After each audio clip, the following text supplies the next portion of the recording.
Assalamualaikum warahmatullahi wabarakatuh. Waalaikumsalam warahmatullahi wabarakatuh. Ismi Muhammad Kamal Riza. Ana min Selimun. Ana faslu awal awal. Ana min faslu awal min awal. fasli. Fasli awal awal. Coba ana min fasli awal awal. Bakarul lumur. Banyak kalimat dulu. Apa itu kalimat? Apa itu kalimah? Qaulun mufradun, artinya perkataan yang tunggal, yaitu satu suara yang ada makna yang mengandung huruf hijaiyah. Kalimah itu ada 3 bahagian. Kalimah isim, kalimah fi'il, kalimah haraf. Kalimah isim ialah kata benda atau kata sifat. 1. Kalimah isim kata benda, nama orang Ali, Usman, Bakar, Zaid, Hamid. Nama kota Mekah, Madinah, Banda Aceh, Siti, Langsa. Nama pakaian kamisun, jirazun, sirwalun, radaun, ridaun, kalakswatun, jubatun, imamatun. 2. Kalimat isim kata sifat, misalnya qaimun, qaidun, naimun, masyid, rajiun, tawidun, tawilun, asirun, kathirun, qalilun. Kalimat fi'il ialah kata kerja atau pekerjaan. Fi'il ada terbagi 4.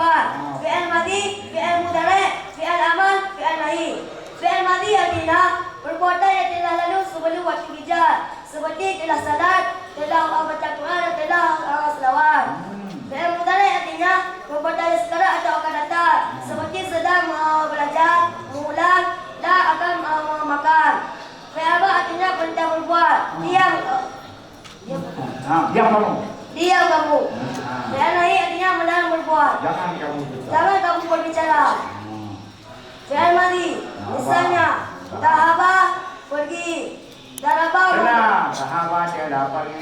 telah pergi. Daraba telah memukul. Nasara telah menolong. Qama telah berdiri. Akala telah mengambil. Akalu telah makan. Akala telah makan.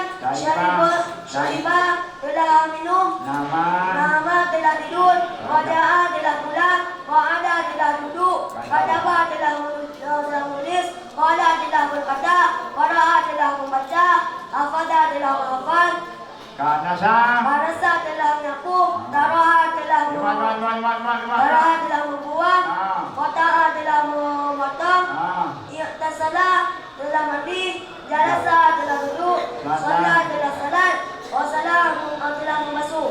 Fi'il mudhari', misalnya yadhabu pergi. Akan pergi. Yadhabu akan pergi. Yadribu akan memukul. Yasuru akan menolong. Yakumu akan berdiri. Ya'budu akan mengambil. Ya'kulu akan makan. Yashribu akan minum. Yashribu akan minum. Yanamu akan tidur. Yarji'u akan pulang. Yang andu akan duduk. Yaktabu akan menulis. Yakulu akan berkata. Yaknahu akan membaca. Yakmadu akan hafal. Yaknasu akan menyapu. Yad'uahu akan membuang. Yaktahu akan memotong. Yaktasalu akan mandi. Yajlisu akan duduk. Yusalli akan salat. Yaktasalu yaksalu akan memasuk. Fi'il amal, misalnya idhab, pergilah. Idrik, pulang. Usul, tolonglah. Berdirilah. Mengambillah. Makanlah. Isyrab, minumlah.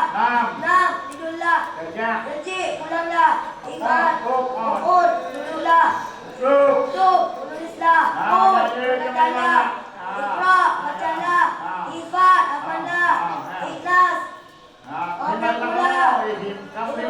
membuanglah. Iqta, memotonglah. Iktasar, iktasir, mandilah. Ijlis, minumlah. Salli, salatlah. Iksir, basuhlah. Fi'il nahi, misalnya la tadhab, jangan pergi. La tadrib, jangan La tangsur jangan menolong. La tangkum jangan berdiri. La takut jangan mengambil. La takut jangan makan. La tashrab jangan minum. La tanam jangan tidur. La taji jangan pulang. La takut jangan duduk. La taktub jangan menulis. La takut jangan berkata.